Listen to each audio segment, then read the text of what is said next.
Então aqui resume-se algo que existe muito mais. Havia na terra ramais, maldade. Havia na terra... as regras já não existiam. Um descontrole sexual. Havia na terra uma devassidão, imoralidade. Havia na terra pessoas casando, se dando em casamento. Cristo falou que a vinda dele seria como nos dias de Noé, um mundo imoral. Que as pessoas, elas não têm mais peso pelo que estão fazendo. Elas casam 10 vezes como se estivesse trocando de blusa. Elas perdem o que tem mais valor, biblicamente falando, e acham normal. E lamentavelmente vivemos uma geração que, o problema raiz não ser resolvido, as consequências que geram para a descendência é muito dolorosa. Por isso, se queremos ser diferentes, e aqui está um ponto que nós precisamos analisar, que logo depois de Deus falar que a terra está toda ruim, não a terra em si, o comportamento do homem. Primeiro o Gênesis anuncia a devassidão que está a terra. Se você quiser mais detalhes, vai no livro de Enoque. Mas o ponto central aqui é que a terra está toda arrebentada. Os relacionamentos, havia roubo, havia violência, havia a maldade e tudo isso deturpado. Mas chega um momento, porém, Noa achou graça diante de Yahuwah. Ora, a terra está toda devassa, mas Noa é tzadik. Então significa que o homem que foi salvo com sua casa, ele era diferente dos outros. Ora, então aqui já está desenhado. Quem pereceu foram os ímpios. Quem pereceu? Quais foram que pereceram, Felipe? Os profanos, os adúlteros, os imorais, os roubadores, os profanos, os pérfidos. Esses morreram. Mas Deus não matou Noa. Porque a Bíblia diz que Noa era tzadik.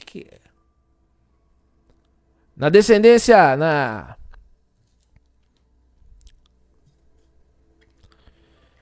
linhagem de Noa, nos seus antepassados, nós encontramos um homem chamado Hanoque.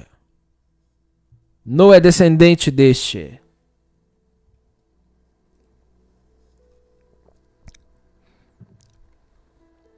Na geração de Noa, ele era um homem reto.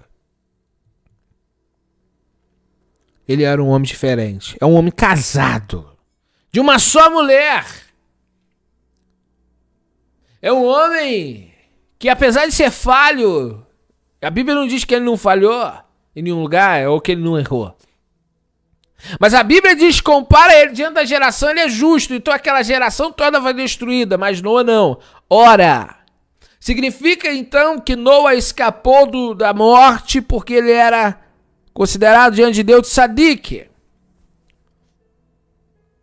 E Yeshua disse, os dias dele seriam como nos dias de Noa, pessoas distraídas, vivendo pelo prazer, vivendo pela conquista e não se preocupando com a arca.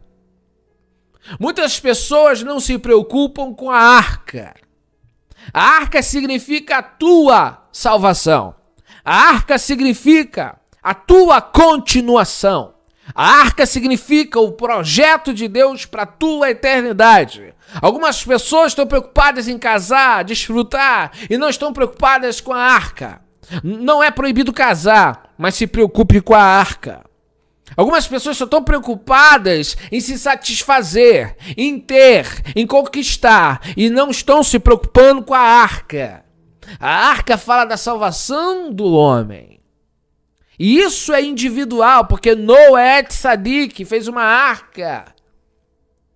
E Cristo nos ensina fielmente que devemos construir, isso uso a linguagem figurada, a nossa arca. E como é a nossa arca? Quando a nossa arca começa a ser construída? Quando recebemos a mensagem do Mashiach. Quando ele diz, arrependei-vos e crede no Evangelho, porque o reino de Deus está próximo. Isso significa que nós temos uma arca a construir. Isso significa que nós estamos num processo que nós chamamos de techuvá, que é a conversão. E o último ponto desta conversão, chegamos ao nome vencedor. Por isso que Yeshua disse, eu venci o mundo. E lá no Apocalipse ele diz, ao vencedor. Significa que o nosso processo precisa terminar. Você sabia que a palavra vencedor você pode traduzi-la por aquele que conclui? Na nossa linguagem aqui hoje, nós podemos dizer que o vencedor é aquele que começou a techuvá e terminou. É aquele que alcançou o objetivo. A palavra salvação significa também vitória. A palavra salvação significa vencer.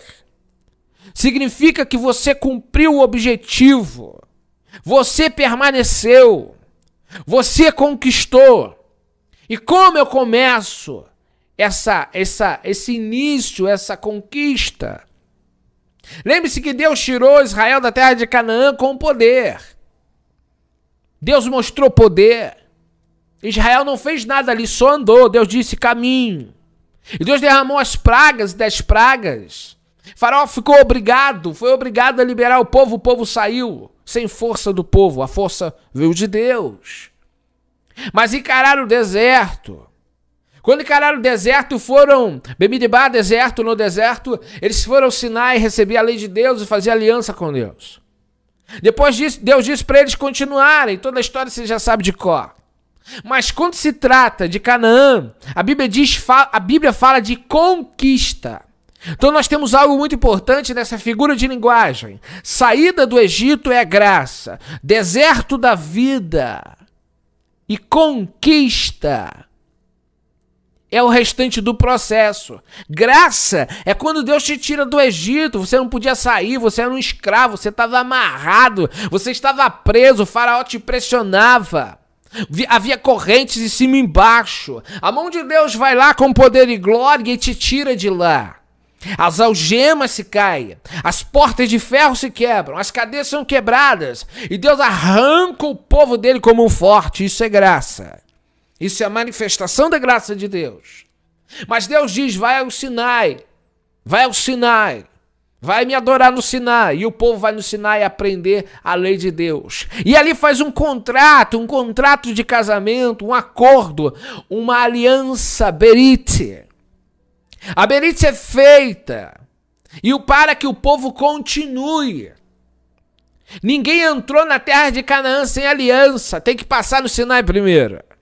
Primeiro você faz aliança com o Kadosh Baruch Hu, significa que agora você concorda com os termos.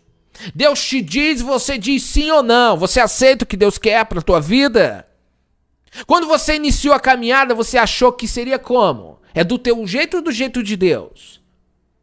A Bíblia diz que Israel, quando recebeu os mandamentos, a Bíblia diz que Israel aceitou a aliança e disse, nós faremos.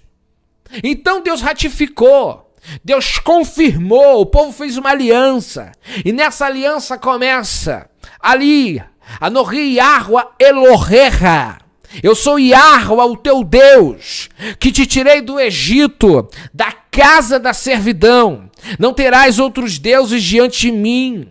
Ali o Eterno se identifica como o Elohim de Israel, o poderoso de Israel, aquele que agora cuida de Israel, aquele que derruba os inimigos de Israel, é aquele que sara Israel, é aquele que salva Israel. Mas Israel tem que ser fiel a esse único Deus, não pode se envolver com idolatria.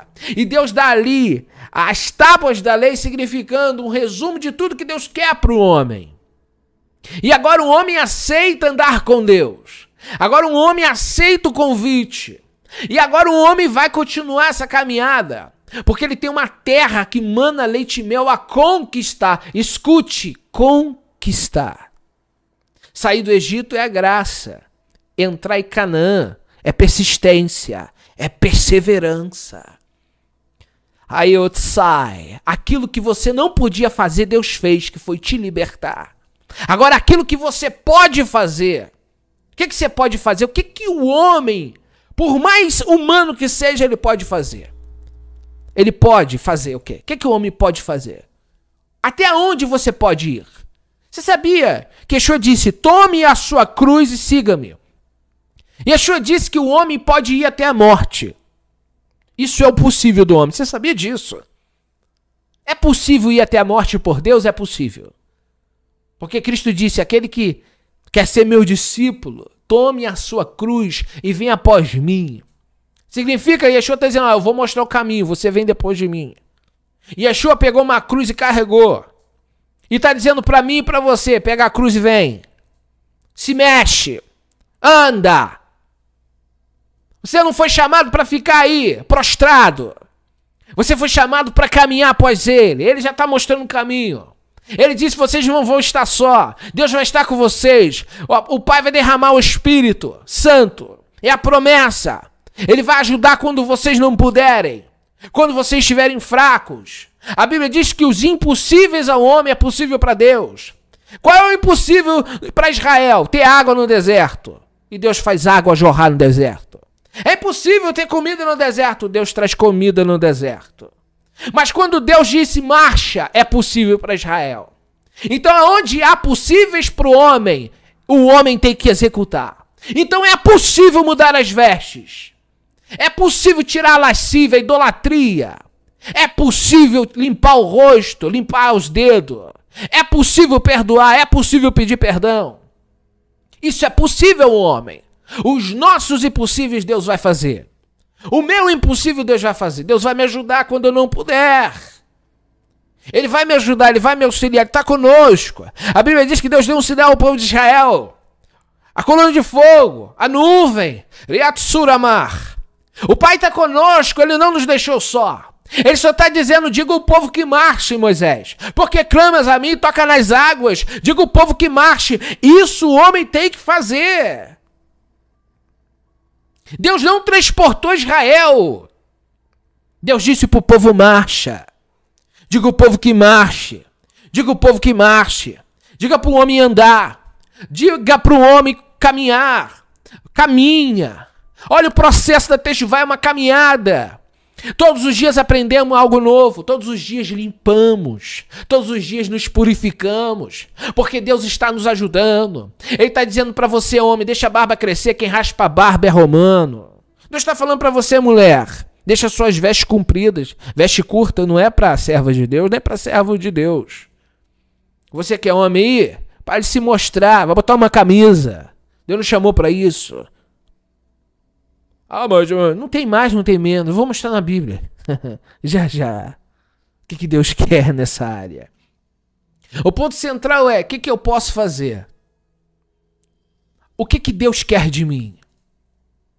O que Deus quer fazer na minha vida? O que Deus quer transformar? Nós somos pecadores, sim, mas arrependidos. Nós somos pecadores arrependidos e no processo de redenção. Ninguém aqui conquistou ainda. Nós estamos em processo e a linha de chegada está ali. Temos que ser vencedores. Vencedor é aquele que termina. Ninguém aqui pode cantar de galo e comemorar antes do tempo. Cuidado com isso. Nós temos que terminar a carreira que Deus nos deu. Algumas coisas nós vamos ter que mudar. Muitas coisas vamos ter que mudar. Algumas experiências vão nos ensinar. Às vezes a gente erra, mas a gente aprende. Às vezes a gente dá uma tropeçada, mas a gente se levanta. E Deus vai nos ensinando a sermos melhores. Hoje ele testa aqui, hoje ele testa ali. Hoje ele vê seu caráter de trás para frente. E aí você percebe, poxa, eu errei. Me ajude, Senhor. E amanhã você está melhor do que ontem. E amanhã, e depois da manhã você está melhor. E aí você vai vendo a sua evolução. Isso não é para você se gloriar, dizendo que eu sou... Não. Isso significa que Deus está entrando e transformando você.